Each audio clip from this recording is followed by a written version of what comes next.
performing sex to get cocaine. Okay? Well, that was his payment, it would seem like. Yeah, I wasn't there, but obviously that's an easy payoff for these wealthy men who have, in many cases, as much as they need. So they'd pick up these young guys, take them up to their condos or whatever in the district, and they'd have fun and games.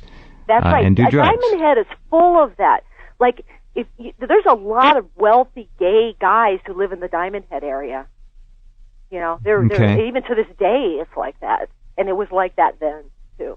All right, well, he might have been a favorite amongst them because of his ethnicity, his mixture. That's a little bit exotic in that community. Okay, so we've established, no question in your group, homosexual all the way. You never saw him date a woman?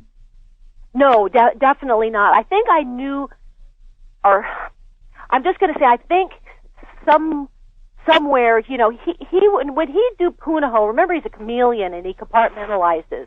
Sure. So there, you know, when Barry's doing Punahou, he's doing Punahou, and when Barry's in another element, he's doing another element. And he knew we all did not go to Punahou, so none of us would be sitting on campus come the fall to tell his summer stories for him. Mm-hmm. But I think, you know, he was the type, I think, that would have, like, maybe asked a girl to a dance or something like that to just play the Punahou role. Got it. But let me tell you the story, though. Like, I was cute back then, okay? I mean, and, you know, for the ladies listening, you know, by the time we're like 12 and 13, you know, guys start hitting on you, and you start understanding the world to be a different thing. Yeah, now it's 8 and 9. Yeah, exactly. Yeah, even, you know, nowadays younger. So, Barry almost had just like a little bit of a disdain almost, you know, and it was just real plain that there was nothing on a girl's body that was of any interest to this guy. Michelle Obama wouldn't be of interest to him physically, so one wonders about those kids. Oh, yeah. I mean, you know, that whole situation is quite the sham. I mean, the wedding ring that he tries to play like that on his left ring finger, that ring he's been wearing for over 30 years, long before Michelle ever came along. I've heard that. And it has Arabic writing on it, and it has a you can find it on YouTube, so you don't have to take my word for it. You can just put it in the search bar, Barack Obama, no God but Allah, you know, and ask about the ring. You know, that's a common knowledge. Was he wearing the ring at that time? No, I don't remember that ring. So he was by the time he dumped into Oxy, and which I kind of believe that he did go to Oxy. I don't believe he went to Columbia, but I believe he went to Oxy, because you could be the worst student at Punahou and still get dumped into Occidental. I mean, that's like where so many Punahou students get dumped into. It's kind of like if you're not a good student, all right, you get to go to Oxy. So I think he did wind up actually. So what I think is that ring he started wearing when he was already in Southern California. Okay. Now, homosexual, drug user, absolutely. Liar. Let's not forget that. All right, we're getting to that. Absolutely dedicated to that lifestyle. Now, you've talked about him conning people, and along with a good con man comes the ability to lie without conscience. We call it sociopathy. Or psychopathy. So he was a sociopath then. Now, tell us about the lying, which he has been caught doing more than any president in history, as far as I'm concerned. And, you know, I wish that I could be so much better at, and perhaps give you a nice verbatim recollection. I remember he said exactly this, end quote.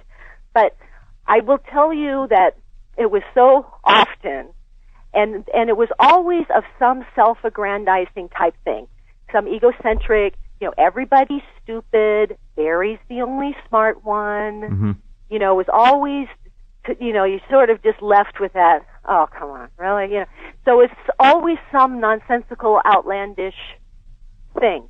And I don't remember, like, the exact razzing. I kind of had, like, a little bit of a big mouth back now. I guess I was a younger version of myself. I remember razzing him and, you know, saying things like, you know, stop lying, Barry.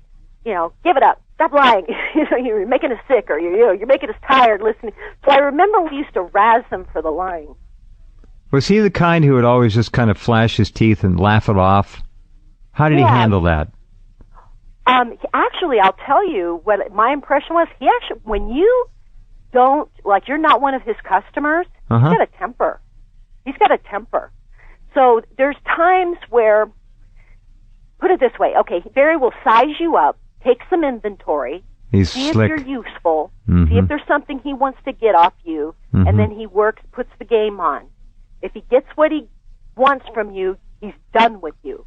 Now, but there's other times where, like, say, somebody like me and the other people, where maybe he's trying to run game, and then we kind of blurt in, "Shut up, Barry, stop lying," or, we're like ruining his little short con that he's trying to work. Sure. He's got a temper.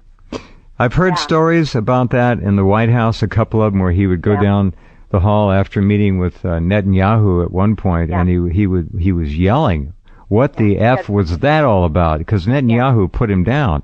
And he kept saying that. What the hell was that all about? He was very, very angry. And it kind of depends.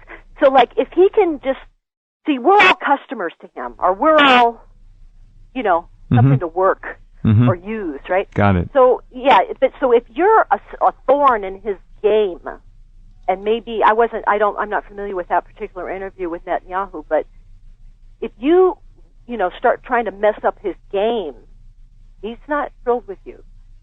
He's angry. I think he's a shell. He's a walking fictional character. So, the guy... He's a walking fictional character. He's whatever... I believe that to be the case. Well, he's whatever the situation warrants that'll benefit Barry. Right. Barry works for Barry. Well, actually, Barry does not work for the American people. He's and I don't even think he emotionally can even work for his handlers and his bosses, which we all know that's who runs him, and the strings are above his head. But he wants to be behind the microphone so bad because he's that narcissist and requires the narcissistic supply that I think some deal must be made, like the handlers say, "You do our bidding, we'll let you stay behind the microphone." And so Barry, in order to get his narcissistic drug, cocaine was his drug of choice, but his new drug of choice is that narcissistic supply, that kind of... I think he would be...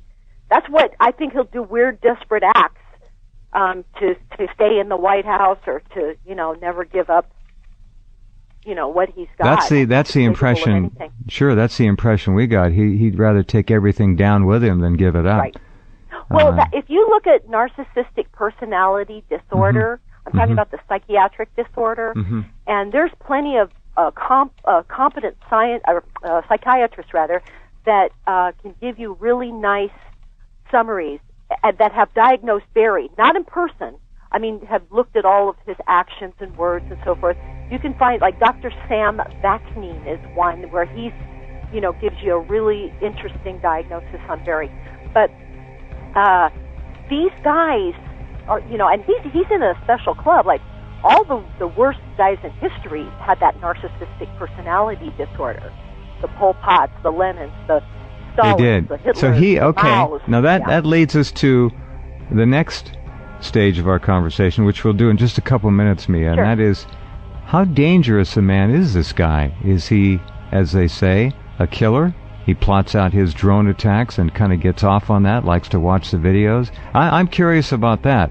How pathologically dangerous is Barry Soetoro? And we'll find out with the very brave and courageous Mia Pope. How dangerous a man is this narcissist, homosexual, pathological lying, sociopath, psychopath? Now I am not professionally qualified to make those diagnoses. I'm simply repeating what the anecdotal evidence points to, according to many, many people, and what we are hearing from Mia Pope. Is he a danger to this country, Mia? Could he do something really stupid? Oh, well, I believe that whatever loop is playing in his head is nothing close to what a healthy, average person would contemplate, regarding matters of compassion or that sort of thing. I'll refer to the DSM-5, which is that psychiatric handbook and regarding this narcissistic personality disorder. And there's the individuals who have spent their life studying these matters. I'm not trained in the area of psychiatric disorders myself. what it requires to qualify as one of these individuals is you must have 5 of the 9 diagnostic characteristics. Okay. So according to this DSM-5, if you have 5 of the 9, you qualified as a card-carrying narcissistic personality disorder psych case. Mm-hmm. Okay. According to these doctors, and like I say, these are people that come from outside of the country. These are people who are not party sensitive, like you can tell that they're not hired by, so-and-so to say whatever. That Barry Soetoro has all 9 diagnostic characteristics. A clean sweep. So if you, and like I say, you need not take my word for it. The evidence is all out there with a few clicks, so do please satisfy your own curiosity with this. And so if you take a look at what narcissistic personality disorder is, it sounds like a benign name, doesn't it? But it's actually the worst sociopaths you can imagine.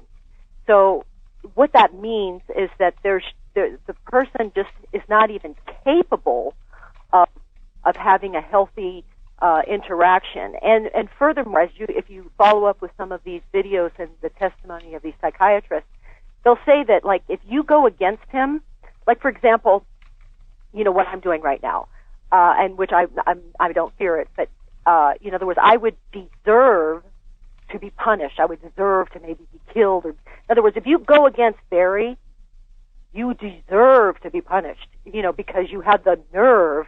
In other words, there's no self-examination within these people. They cannot lead a self-examined life. They're like sharks. They just feed. So if you ask me, is this person a potential danger, he will do anything to serve Barry. And once you're that sick freak gone, he's going to want to do everything he can to keep his narcissistic supply coming. So this idea of feeling that people around you need to be punished or disciplined, right, or otherwise made to suffer is right, really... because you had the nerve to not be one of his customers. Exactly. You don't buy into the stuff. You challenge a little bit, and so you should be punished. That's right. That is really weird. Yeah. If you, and like I say, you're taking it from a person who's done the research on the subject and I've not been clinically trained in that area. Although I'm no stranger to these, I have a bioscience background, so I'm not completely alien to these things. Sure. But so if you just take a look at what some of his predecessors were capable of, yeah, the ones that had the same characteristics, mm-hmm. then that sort of tells the story. We need only crack a history book to understand what Barry's capable of. Michelle Obama, could he sleep with her and conceive children, or was this artificial insemination? What? Yeah, boy, good question. And I will tell you that back in the day, okay, and remember, this is the 16, 17-year-old kid whose hormones should have been raging. Right. And I was really cute with a little hot bod. Mm-hmm. And this guy wouldn't, nothing, like, ugh. Mm-hmm. So I'm just giving you, that's what I can speak to, right? Got it. And then I can also tell that he had no problem, performing sexual acts on men. Mm-hmm. So, well, chances are he he slightest indication. didn't sound like there was any rehabilitation potential there at all. I hear you. Yeah. It's so, obviously, I mean, if you just look at, the sham with the wedding rings, and, he's going to take his Allah ring, the with Arabic writing, and he's going to use that as his wedding ring. And, they must have cut a deal at some point in time where, maybe she thought, he'll take me places, so therefore I look the other way. Who knows? And she's got, birds of a feather fly together. So she can't be all that wrapped tight herself. No, she's got some dark things lurking around her. Gotta have it. I mean, lots of them.